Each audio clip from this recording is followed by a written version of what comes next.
अस्सलाम वालेकुम प्यारे मेंबर्स, कैसे हैं आप सब। मुझे उम्मीद है आप सब खैरियत से होंगे। आज की इस वीडियो में एक बहुत ही इम्पॉर्टेंट टॉपिक हम डिस्कस करने वाले हैं और वो है कि आप कौन सा ब्रोकर चूज़ करें या किस तरह से ब्रोकर को चूज़ करें। तो कौन सा ब्रोकर चूज़ करना है, इस मामले में तो मैं आपको कोई सजेशन नहीं दे सकती, लेकिन आपको ब्रोकर चूज़ करते हुए किन चीज़ों का ख्याल रखना है और वो कौन से पॉइंट्स हैं जो बहुत ज़रूरी होते हैं किसी भी ब्रोकर के साथ काम करते हुए, वो पॉइंट्स मैं आपको अपनी आज की इस वीडियो में क्लियर कर दूंगी। तो मुझे उम्मीद है कि जब भी आप कोई ब्रोकर चूज़ करने लगेंगे इन पॉइंट्स की मदद से, तो आपके लिए आसानी होगी। मोस्टली ऐसा होता है कि जब भी आपने काम स्टार्ट करना होता है तो आपको या तो कहीं ना कहीं इंटरनेट पर कोई एडवर्टाइजमेंट दिखाई देती है, या फिर आपका कोई ना कोई दोस्त या कोई जानने वाला आपको रेकमेंड करता है कि इस ब्रोकर के साथ आपको काम करना चाहिए। लेकिन मैं आपको ये मशवरा दूंगी कि ऐसा आपने कभी भी नहीं करना है। ना तो किसी के कहने पर करें, ना ही किसी चमकती चमकती एडवर्टाइजमेंट को देखकर ये फैसला करें, क्योंकि कभी भी किसी भी वेबसाइट पर जब एडवर्टाइजमेंट हो रही है किसी ब्रोकर की, तो इस बात को जहन में रखें कि वो जो बंदा है वो एक पेड काम कर रहा है। वो अपने ब्रोकर की तरफ से सजेस्ट किया गया एक बंदा है जो कि उसको एडवर्टाइज़ कर रहा है ना आपके सामने। लेट्स सपोज़ कि अगर आप कहीं जाते हो, कोई गाड़ी ख़रीदते हो, कोई आपको सजेस्ट कर रहा है कि भाई ये गाड़ी बहुत अच्छी है, ये वाली गाड़ी आपको ख़रीदनी चाहिए, इसके ये फ़ीचर्स हैं, ये चीज़ें इसमें अच्छी हैं। तो वो तो जस्ट जो भी कोई वो शोरूम होगा उसका आगे एक वर्कर कह लें, या फिर उनकी तरफ से मुंतखब किया गया एक नुमाइंदा है उनका, तो उसने तो वही सब आपसे कहना है ना जो उसे शोरूम वाले कहेंगे कि ये चीज़ें आपने बयान करनी है, गाड़ी के बारे में ये चीज़ें आपने बतानी है। तो जाहिर है वो तो आपसे वही सब कहेगा। यही चीज़ होती है कि जब कोई आपको ब्रोकर सजेस्ट कर रहा है तो जाहिर है वो तो ब्रोकर की तरफ से मुंतखब किया गया बंदा है, तो वो तो अपने ब्रोकर की फेवर में बात करेगा। तो कोई भी ब्रोकर चूज़ करना है, एक तो वो आपने खुद करना है, किसी के कहने पे नहीं करना।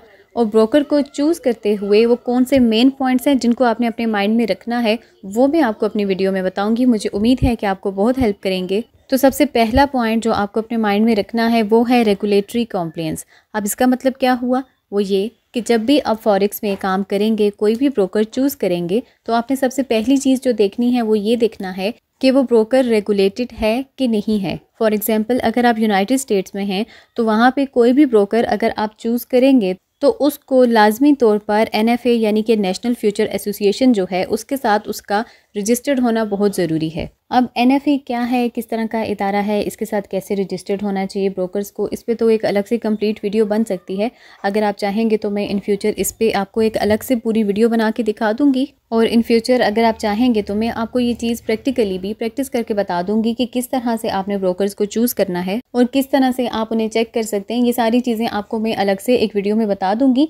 आज की वीडियो में मैं आपको जस्ट वो 5 मेन पॉइंट्स बताने वाली हूँ जो आपके माइंड में होने चाहिए ब्रोकर को चूज़ करते हुए। पहला पॉइंट अपने माइंड में रखना है, जब भी कोई ब्रोकर चूज़ करें तो सबसे पहले ये देख लें कि वो कौन से इदारे के साथ रेगुलेटेड है भी कि नहीं है। ये मेन चीज़ है, इसे आपने अपने माइंड में ज़रूर रखना है। किसी भी वेबसाइट पर दिए गए एडवर्टाइजमेंट की वजह से आपने किसी भी ब्रोकर को चूज़ नहीं करना है। अब ये चीज़ आपको कैसे पता चलेगी कि वो रेगुलेटेड हैं कि नहीं, तो उसके लिए ये होगा, कोई भी जो ब्रोकर होता है ना, वो अपने अबाउट अस का जो उनका पोर्शन होता है वहाँ पर वो किसी भी इदारे से अगर रेगुलेटेड हैं तो उनका लाइसेंस नंबर, रजिस्ट्रेशन नंबर वहाँ पर उन्होंने मेंशन किया हुआ होता है। अगर ऐसा कुछ मिलता है आपको उनके अबाउट अस में तो फिर तो ठीक है, लेकिन अगर ऐसा नहीं है तो फिर ऐसे ब्रोकर से आपको दूर रहना चाहिए। तो जब भी आप कोई भी ब्रोकर चूज़ करेंगे तो सबसे पहली चीज़ जो आपने देखनी है वो आपने देखनी है रेगुलेटरी कॉम्प्लायंस। दूसरी चीज़ जो कोई भी ब्रोकर चूज़ करते हुए आपने अपने माइंड में रखनी है वो है अकाउंट फ़ीचर्स। जब भी आप कोई ब्रोकर चूज़ करेंगे आपको लाजमी उसके अकाउंट फ़ीचर्स पता होने चाहिए। अब अकाउंट फ़ीचर्स क्या होते हैं, वो जनरली अगर देखा जाए तो लेवरेज किस हिसाब से दे रहा है वो आपको, मार्जिन क्या है, या फिर कमीशन कितना है, स्प्रेड क्या ले रहा है, या फिर आप जो भी डिपॉजिट करते हो या विड्रॉ करते हो उसकी क्या रिक्वायरमेंट्स हैं। लेट्स सपोज अगर आप कोई ऐसा ब्रोकर उठा लेते हैं बिना स्टडी किए या बिना जाने, अगर किसी ऐसे ब्रोकर के साथ काम करते हैं जिसका स्प्रेड भी है और उसका कमीशन भी है, तो फिर तो आप सीधा सीधा लॉस में ही रहेंगे ना, क्योंकि एक ही ट्रेड के ऊपर आप उसको स्प्रेड भी दे रहे हो, कमीशन भी दे रहे हो, और अगर आपकी ट्रेड जो है वो एक दिन से ज़्यादा हो जाती है तो आप उसको ओवरनाइट चार्जेस यानी कि स्वैप भी दे रहे हो। अब ये वो चीज़ें हैं जो आपको बड़ी प्रॉब्लम्स में डाल देती हैं। इसी तरह से आपने ये भी देखना है, इसी अकाउंट फीचर्स में ही डिपॉजिट की जो बात हमने की और विड्रॉ की कि जब आप किसी ब्रोकर के साथ काम कर रहे हैं तो वो कितना क्विकली आपको आपका डिपॉजिट कर रहा है या फिर आपका विड्रॉ कर रहा है। लेट्स सपोज़ कि अगर आपका $100 का अकाउंट है और वो माइनस हो चुका है, 80 पे आ चुका है, तो आप ये सोचते हो कि मैं अपने इसमें अकाउंट को सेव करने के लिए थोड़ा डिपॉजिट और कर दूं, ऐसा ना हो कि बाद में थोड़ा टाइम गुजरने के बाद मज़ीद मेरा अकाउंट जो है वो लॉस में चला जाए या माइनस में चला जाए। तो ऐसे में आपकी ये कोशिश होगी कि अगर मैं अभी डिपॉजिट करूं तो विद इन नेक्स्ट 5 मिनट्स आपका जो डिपॉजिट है वो आपके अकाउंट में जमा हो जाए और आपका अकाउंट सेव हो जाए। लेकिन अगर आप किसी ऐसे ब्रोकर के साथ काम कर रहे हो कि जिसकी डिपॉजिट आपने अभी की, लेकिन वो जाकर अपीयर होता है रात के 9 बजे, तो जाहिर है आपका अकाउंट तो गया ना तब तक। इसी तरह अगर आपने विड्रॉ करना है तो जाहिर है आपको क्विकली विड्रॉ चाहिए होगा उसका ना। ऐसा तो नहीं कि आप एक दिन रिक्वेस्ट कर रहे हो और वो अगले 3-4 दिन बाद जाके आपको विड्रॉ मिले। अब इसी चीज़ में आगे जाके आपके पास जो नेक्स्ट चीज़ हमने डिस्कस की थी वो है कमीशन और स्प्रेड। अब बाज़ ब्रोकर ऐसे होते हैं जो या तो कमीशन रखते हैं या फिर स्प्रेड रखते हैं, लेकिन कुछ ऐसे भी हैं जो दोनों चीज़ें रखते हैं। लेट्स सपोज कि आपने कोई ऐसा ब्रोकर चूज़ किया है जो आपसे कमीशन भी ले रहा है और स्प्रेड भी ले रहा है, तो आप तो लॉस में है ना। अगर आपकी आधी अमाउंट इसी में चली जाएगी तो पीछे आपके पास क्या रहेगा आपके अकाउंट में। अब यहाँ मैं आपसे ये नहीं कहूँगी कि आप कोई ऐसा ब्रोकर देखें जो ना कमीशन ले ना स्प्रेड ले, क्योंकि ये तो उन्होंने करना है, या तो वो स्प्रेड लेंगे या वो कमीशन लेंगे या फिर दोनों लेंगे, क्योंकि ये तो उनके लिए बटर एंड ब्रेड का काम करता है। तो ये चीज़ तो उन्होंने करनी है, लेकिन आपको देखना ये है कि कोई भी ब्रोकर जो आप चूज़ कर रहे हैं उसका स्प्रेड कितना है और उसका कमीशन कितना है। अब तीसरा जो पॉइंट है जिसको आपने अपने माइंड में रखना है वो है currency pairs offered.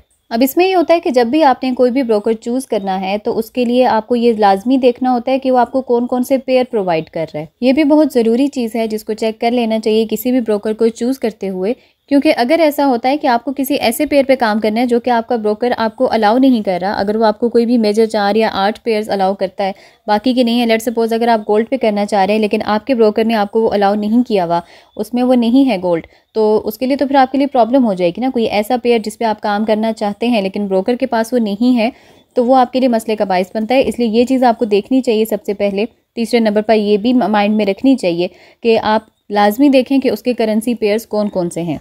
Number 4 point जो है, चौथी चीज़ जो आपने देखनी है और अपने माइंड में रखनी है कोई भी ब्रोकर चूज़ करते हुए, वो है कस्टमर सर्विस। कोई भी ब्रोकर जो आप चूज़ कर रहे हैं उसमें ये चीज़ भी लाजमी है कि उसकी कस्टमर सर्विस कैसी है।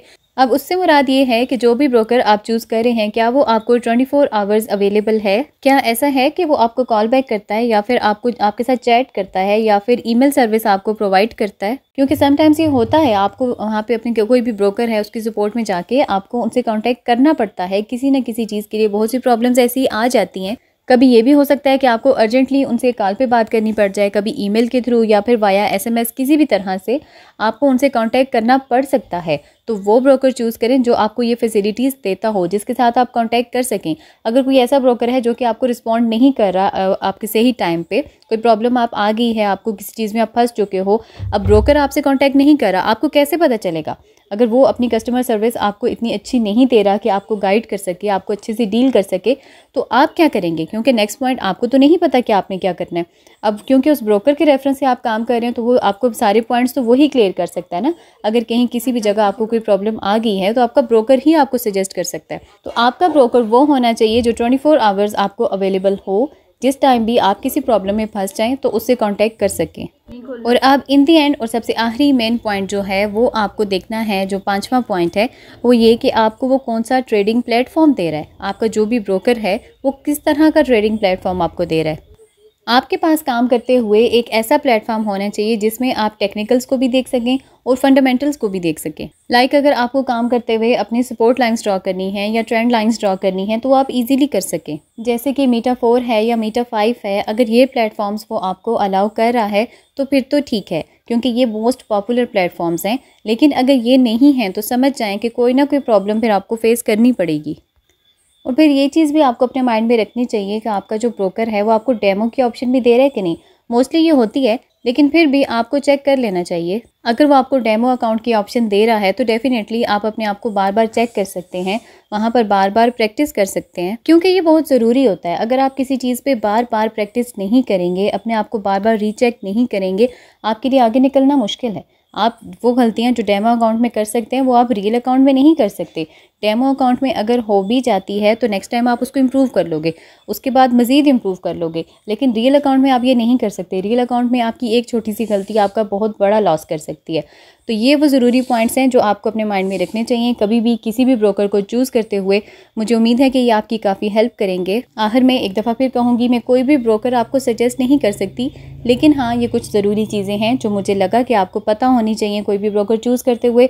आप में से मोस्टली लोग तो ये चीज़ें जानते होंगे, लेकिन जो कोई न्यू कमर्स हैं, बिगनर्स हैं, जिनको नहीं पता कि किसी भी ब्रोकर को कैसे चूज़ करना है, उनमें मेन पॉइंट्स क्या हैं, क्या चीज़ें देखनी चाहिए, माइंड में क्या रखना चाहिए, उनको काफ़ी हेल्प हो जाएगी मेरी इस वीडियो से।